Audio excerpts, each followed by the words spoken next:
দিচ্ছি। এখন 1060 দাগটা আমরা পরিমাপ করব। কি দিয়ে পরিমাপ করব? একটা গুনিয়া দিয়ে পরিমাপ করব। দেখেন ক্লিয়ার হয়নি। আমরা কি করব? নকশার দাগের সাথে, নকশার লাইনের সাথে গুনিয়ার লাইনের মাঝখান টু মাঝখান, মাঝখান থেকে মাঝখান চিন্তা করে আমরা মাপটা শুরু করব। দেখেন এখানে আরো ক্লিয়ার করি, এই যে দেখছেন এটা হলো কি নকশার লাইন, এটা হলো গুনিয়ার লাইন, এটার উপর একটা সমান সমান করে ধরছি। তাহলে দেখেন এই বাহুটা আমার এই লাইন যদি বাঁকা হয় তাহলে আমিও গুনিয়াও ধরতে হইব, কি একটু বাঁকা করে ধরতে হইব। দেখেন কিভাবে বাঁকা করতেছি, দেখেন এভাবে করে আমাকে আমার নিজের এভাবে বাঁকা করে ধরতে হইব, সমান্তরাল করে ধরতে হইব। ঠিক আছে, একটু সমান্তরাল করে ধরতে হইব, সমান্তরাল করে ধরতে হইব। দেখেন আমার এখানে কত কত হয়েছে, দেখেন কত ফুট, কত লিং,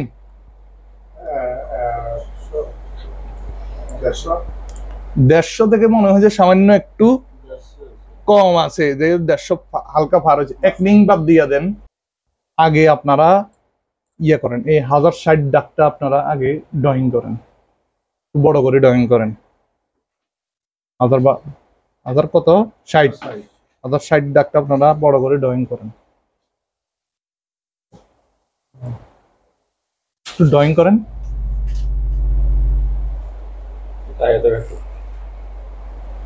হ্যাঁ এটা হ্যাঁ এখন না, অসুবিধা নেই। তাহলে এটার মাঝখানে দেন 1060, উত্তর দক্ষিণ একটু চিহ্নিত করে দেন, এদিকে একটা টান মারেন, উপরে দেন উত্তর, নিচে দেন দক্ষিণ। একটা জায়গায় আপনারা গেলেন, সেখানে দেখা গেল যে আপনাদের উত্তর দক্ষিণ পূর্ব পশ্চিম কোন দিকে আপনারা এটা বুঝতেছেন না। প্রথমে আপনাদের করণীয় কি? যখন একটা ফিল্ডে যাবেন তখন আপনারা সবসময় উত্তর দিকটা আপনারা চিহ্নিত করে রাখতে হবে। এখন উত্তর দিকটা আপনি চিহ্নিত কেন করবেন? উত্তর দিকটা আপনি চিহ্নিত করবেন এই জন্য, আপনার নকশার সাথে আপনার প্র্যাকটিক্যাল মানে মাঠের পজিশনটা কোন দিকে, কোনটা কোন বাহু, এটা নির্ণয় করার জন্য আপনার এই যে উত্তর দিক কোন দিকে এটা নির্ণয় করা প্রথমে জরুরি। তো উত্তর দিক নির্ণয় করার কিছু টেকনিক আছে, যেমন আপনার কম্পাস, হ্যাঁ কম্পাসের মাধ্যমে আপনি উত্তর দিকটা নির্ণয় করতে পারবেন। তো কম্পাস কোথায় কোথায় পাবেন? কম্পাস কিন্তু মোবাইলের মধ্যে আছে, আপনাদের মোবাইলে এটাও হয়তো অনেকের মোবাইলে এটা ডিফল্ট ভাবেই থাকে, পূর্ব থেকেই দেওয়া থাকে কম্পাসটা আপনার যখন আপনি ব্যবহার করবেন তখন মোবাইলটারে একটু ঘুরে নিবেন, উপরে নিচে ঘুরে নিবেন, সাইডে সাইডে ঘুরে নিবেন, কারণ সে অনেক সময় এটা চুম্বকীয় ক্ষেত্র, তো সেন্সর আছে, চুম্বক সেন্সর আছে, এই জন্য সে অনেক সময় দেখা যায় যে উল্টা দিকে মুভ হয়ে আছে, বা যেভাবে বন্ধ হয়েছে সেভাবে রয়ে গেছে। তো এটারে কি করবেন, মোবাইলটারে এখানে ক্যালিব্রেশন বলে আর কি, এটারে আপনি ঘুরে নিবেন, ডানে বামেও ঘুরে নিবেন, তাহলে জিনিসটা আবার অ্যাকচুয়াল পজিশনে চলে আসবে। এখন আসেন, কম্পাস থেকে আপনি উত্তর সাইড নির্ণয় করে ফেলবেন। এখন আপনারা এবার দক্ষিণ সাইডকে নির্ণয় করে দিব, পূর্ব সাইডকে নির্ণয় করে দিব, ঠিক আছে না? তখন আপনারা একটা জিনিস খেয়াল রাখবেন, আপনি যেদিকে সামনের দিকে আছেন ওটা হলো কি উত্তর পজিশন, সবসময় নিজের উত্তর পজিশনে দাঁড় করবেন। উত্তর পজিশনে দাঁড়াই হাতের ডাইন হলো পূর্ব, আর বাম হলো পশ্চিম, আর পায়ের দিক হলো দক্ষিণ, উত্তর দক্ষিণ পূর্ব পশ্চিম। এভাবে করে যদি মাঝে জিনিসটা সেট থাকে তাহলে আপনি উত্তর দিকে দাঁড়াইলেই আপনার পূর্ব পশ্চিম সব দিকটা আপনার ক্লিয়ার হয়ে যাবে। হ্যাঁ মানে পিছনের সাইড আর কি, এই উত্তর তো দক্ষিণ পূর্ব পশ্চিম। আমি যদি উত্তর দিকে, আপনি উত্তর দিকে পড়ছেন না, আপনার সামনের দিক কি উত্তর, পিছনের দিক, তারপর হাতের ডাইন পূর্ব, বাম পশ্চিম, এই সোজা কথা, আপনার চতুর্দিক আপনার হিসাবের মধ্যে চলে আইলো।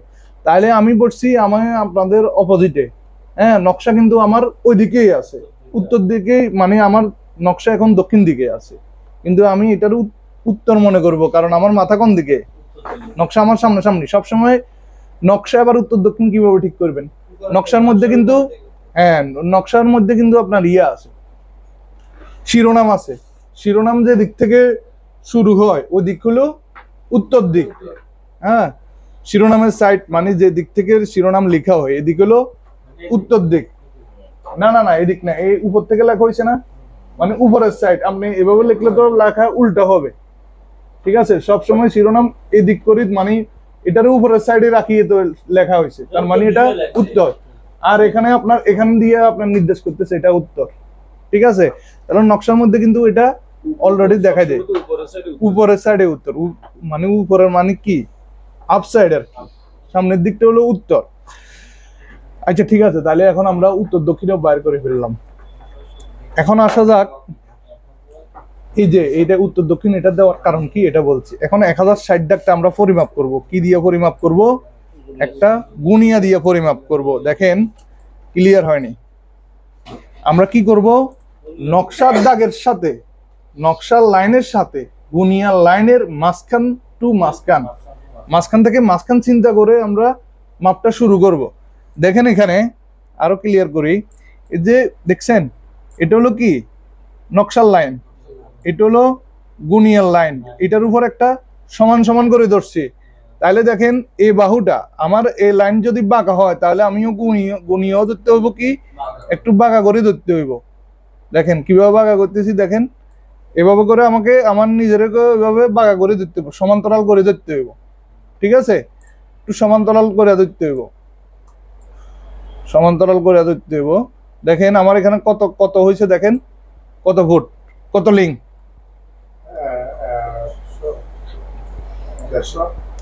150 থেকে মনে হয় যে সামান্য একটু কম আছে, যে 150 হালকা পার হয়েছে। এক লিঙ্ক বাদ দিয়া দেন বা 2 লিঙ্ক বাদ দিয়া দেন, প্রতি ঘর 10 করে 16 ইঞ্চি ম্যাপে, 16 ইঞ্চি ম্যাপ। আমরা এখন যেটা ম্যাপ নিয়ে কাজ করতেছি এটা কত, 16 ইঞ্চি ম্যাপ।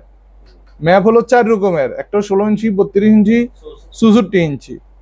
16 ইঞ্চিতে 10 করি, 32 ইঞ্চিতে হলো 5 করি, 64 ইঞ্চিতে 2.5 করি। যত বেশি স্কেল বড়র দিকে যাবে তত পার্সেন্ট হারে কমতে থাকবে। আমরা এখনো 16 ইঞ্চিটা আগে বুঝে নেন, তারপর পরবর্তীটা আপনাকে আবার বোঝানো হবে, অসুবিধা নেই। 16 ইঞ্চিতে প্রতি ঘর 10 করে, তাহলে এখানে কত উত্তর বাহু কত পাইছেন,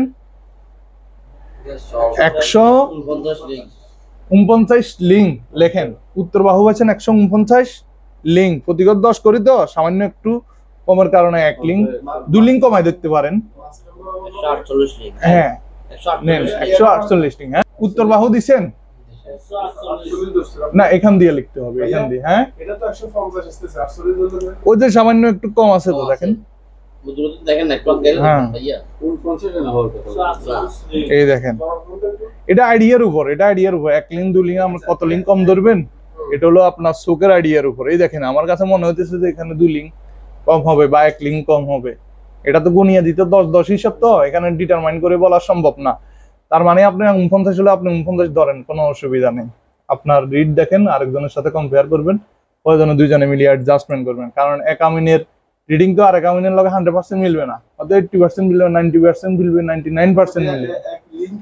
হ্যাঁ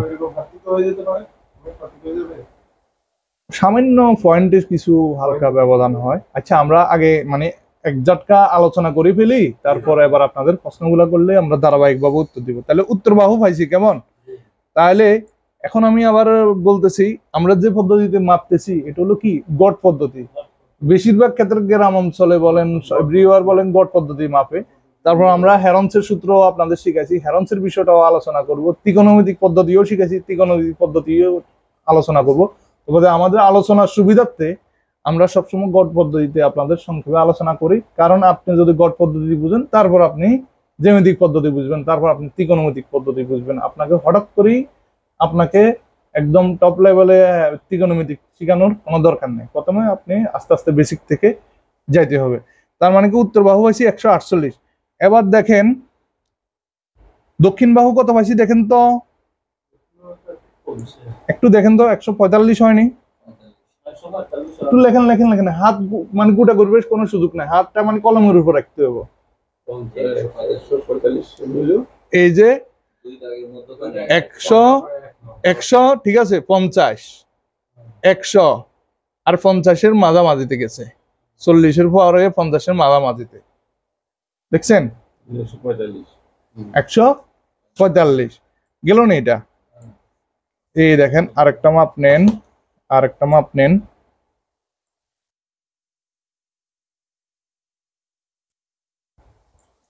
আরেকটা মাপ নেন। এখানে কত হয়েছে দেখেন তো, সোজা করে ধরতে হবে, দাগ বাঁকা গেলে বাঁকা করে হিসাব করতে হবে, কারণ আপনি দূরত্ব নিতেছেন। এখানে কত হয় দেখেন তো, 180 ধরা যায়। 80 ধরতে পারেন কি, সরি 180 না, 100, 200, 280 লিখেন, 280, 60, 70, এই 80, 88 হবে না। 80 থেকে যদি বেশি হয় তাহলে 2 লিখ বাড়া যাবে। হ্যাঁ, এটা তো যার যার চোখের অনুমান। 282 দেন। আপনারা আমার ভুল ইনফরমেশন দিলে আমার মুখ থেকে অনেক সময় কনসেন্ট্রেশন না থাকার কারণে অনেক সময় ভুল রিপিট হয়ে যায়। দেন কত হয়েছে তাহলে? 282। তাহলে আপনার 282 দেন। কোন বাহু? পশ্চিম বাহু, ঠিক আছে। এবার পূর্ব বাহু কত দেখেন? 85 মনে হয় না? 285 মনে হয় না? 285 দেন। তাহলে এখন আমরা এই যে এটা পাইছি, এবার চাইলে আমরা কিন্তু আরো 2টা মাপ নিতে পারি, আরো একরের জন্য নিতে পারেনি। তাহলে মাঝখান দিয়ে একটা নিই, 4টা নিলেও কিন্তু এনাফ। যদি মনে করেন না আর একটু ইনভেস্টিগেশন করা দরকার, আর একটু চেকিং করা দরকার, তাহলে আপনি মাঝখান দিয়ে আরো একটা মাপ নেন। তাহলে কত হলো?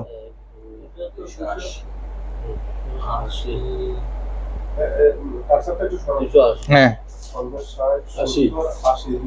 280 না, 280 দিলে দেন, এভারেজ করলে চলে যাবে, অসুবিধা নেই। 280 হলে দেন, মাঝখান দিয়ে একটা লাইন টানেন ডট ডট দিয়ে। এদিকেও মাঝখান দিয়ে একটা লাইন টানি, কেমন?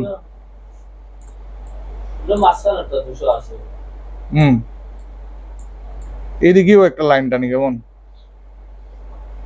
এদিকে কত হয় দেখেন তো?